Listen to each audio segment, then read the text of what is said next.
All right, welcome back to the deep dive. This time, we're going to be taking a deep dive into dependency injection. Ooh, exciting. Yeah, we've got excerpts from this book, Dependency Injection, Principles, Practices, and Patterns by Stephen Van Deursen and Mark Seemann. Oh, excellent choice. Yeah, this book is It's a good one. it's a really good one. It uses a lot of like real world examples to explain DI, like comparing it to wiring electrical I appliances like a or making a delicious sauce béarnaise. ooh la la. So who doesn't love a good food analogy, right? Who doesn't? Everyone loves food analogies. If you're ready to learn how to build more flexible and maintainable software without pulling your hair out, buckle up. I'm ready. It's going to be a fascinating ride. I'm buckled. So what exactly is dependency injection? Hmm, that's a good question. The book defines it as a set of principles and patterns for developing loosely coupled code, but what does that actually mean in practice? Well, think of it this way. Imagine you're building a house. In a tightly coupled design, you'd essentially hardwire every appliance directly to the electrical system. Mm-hmm. You're going to swap out a light fixture, good luck. Yeah. You have to rewire a significant portion of your house. Okay. DI, on the other hand, is like having those modular sockets and plugs. Okay. Need a new fridge? Just plug it in. It gives you that flexibility to change things without causing, a cascade of problems. That's a great analogy. So in software terms, we're talking about creating components that are independent and can be easily swapped or modified without affecting the rest of the system. Precisely. And one of the key ways to achieve this is through interfaces. Okay. Instead of components being directly dependent on each other, they interact through well-defined contracts, kind of like those sockets and plugs adhering to a standard. Gotcha. I'm starting to see how this could be a game changer for building large, complex systems. But wouldn't this approach add extra layers of complexity to the code? Is it really worth the effort? That's a common misconception. Yeah. While it might seem like you're adding more code up front, DI actually simplifies things in the long run. Okay. By promoting loose coupling, you make your code more extensible, maintainable, and testable. More testable, you say? How does DI make testing easier? Let's go back to that house analogy. Imagine trying to test a light fixture that's hardwired into your electrical system. Okay. You'd have to power up the entire house just to see if the light works. Yeah. With DI, it's like having a portable power source. You can isolate the component you want to test and provide it with mock dependencies, simulating its interactions with the rest of the system. That makes perfect sense. And I imagine this modularity also makes it easier to add new features or swap out components down the line. The book uses the example of an e-commerce application to illustrate this, right? Exactly. They start with a tightly coupled design and show how even a simple change like switching to a different database becomes a nightmare. Mm-hmm. Then they introduce DI and demonstrate how it makes the same application much more adaptable. Okay, I'm definitely starting to see the light here. DI isn't just some abstract concept. It has tangible benefits for real-world development.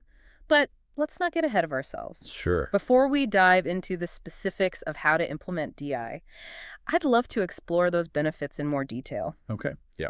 What are some of the key advantages that really stand out to you? So we've established that dependency injection can bring some serious benefits to the table when it comes to software development. But I think it's time we really dig into why this approach is so powerful. Okay. You mentioned extensibility, maintainability, and testability. Let's unpack those a bit further. Sure. Let's start with extensibility. Think about how software evolves over time. Okay. New features are added, requirements change, and technologies advance. Uh-huh. With a tightly coupled design, even small modifications can ripple through the entire code base, Yeah. leading to a lot of rework and potential for errors. Right. It's like that Jenga tower where one wrong move can bring the whole thing crashing down. Exactly. But with DI, you have that modularity we talked about. If you need to add a new feature, you can often do so by creating new components and plugging them into the existing system without disrupting the core functionality. Okay. It's really adhering to the open-closed principle. That's what makes DI so valuable for creating adaptable software. That makes a lot of sense, and I imagine this modularity also plays a big role in maintainability. Absolutely. When your code is loosely coupled, it's much easier to understand, debug, and modify. Each component has a clear responsibility, and the dependencies are explicitly defined through those interfaces. This makes it much easier for developers to jump in and work on specific parts of the system without having to unravel a tangled web of interconnected code. It's like having a well-organized toolbox where every tool has its place instead of a jumbled mess where you can never find what you're looking for. Perfect analogy. Mm. And this brings us to testability, which is often cited as one of the biggest advantages of DI. We touched on this earlier with the house wiring analogy. Can you elaborate on how DI makes unit testing more effective? Certainly, when you design your components with DI in mind, you make them inherently more testable. By injecting dependencies through interfaces, you decouple the unit under test from its collaborators.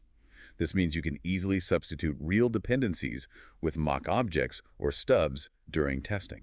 So instead of testing a component in the context of the entire application, you can isolate it and verify its behavior in a controlled environment. That sounds incredibly useful for catching bugs early on. Exactly. Unit tests become more focused, reliable, and less prone to those annoying side effects that can happen when you're testing a tightly coupled system. Okay, so we've covered the big three: extensibility, maintainability, and testability.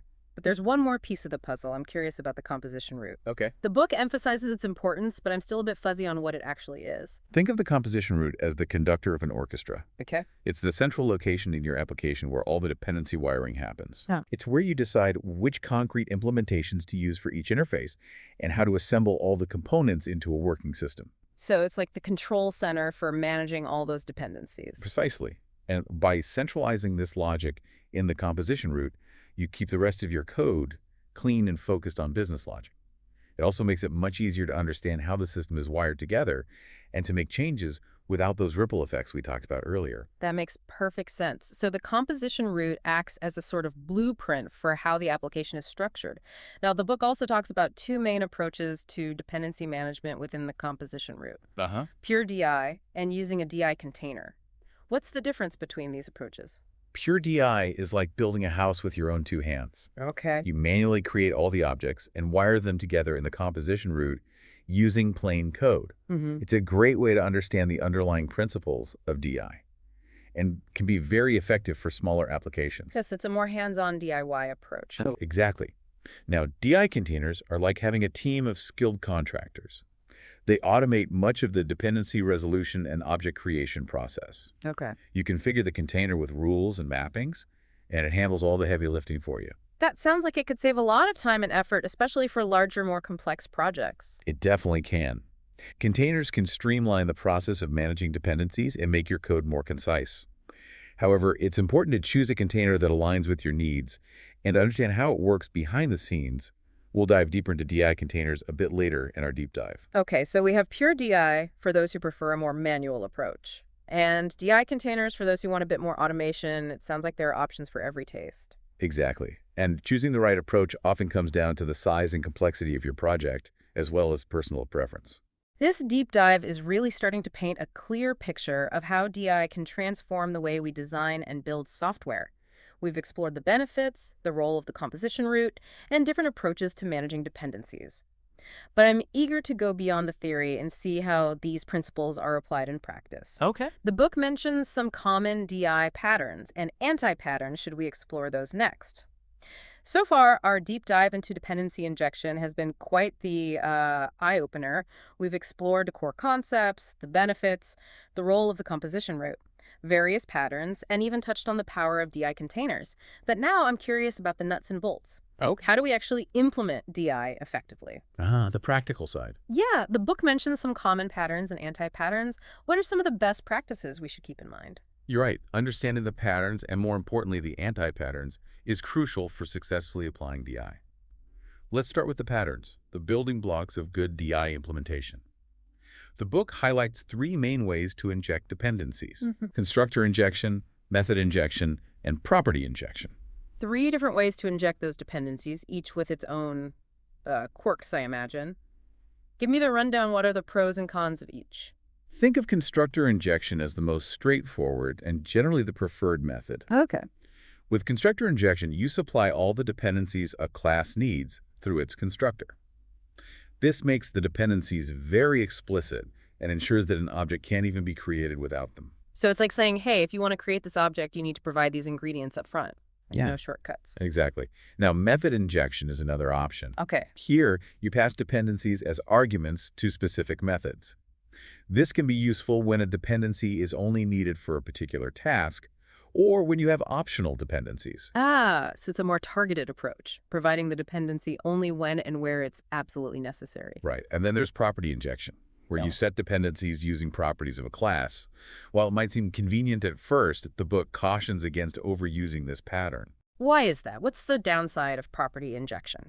The main issue is that it can make dependencies less visible. Mm-hmm. If you're not careful, you can end up with hidden dependencies that make your code harder to understand, test, and maintain. So it's like hiding ingredients in a dish. It might taste fine, but good luck figuring out the recipe. Precisely. Transparency is key in DI, and constructor injection tends to offer the most clarity.